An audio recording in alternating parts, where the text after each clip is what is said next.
boa notícia para os comerciantes não tá. O lote vai ter uma redução de winstbelasting riba parte de comércio.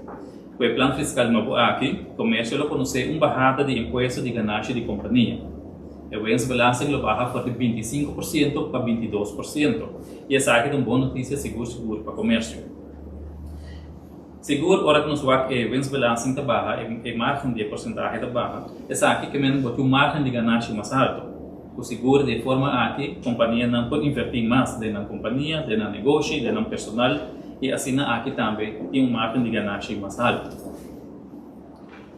Pois, para concluir, me permita, o que trata é o plano fiscal novo, 36 mil pessoas na Aruba, para me pensar a cifra correta, exata, 36.161 pessoas, que têm entrada no beneficiário do plano fiscal novo na Aruba. No momento, o promedio de januário 2023 chega. Cada pessoa que está pagando imposto, cada pessoa que está contribuindo na nossa economia, está igual com diferença do que está em pagamento de imposto.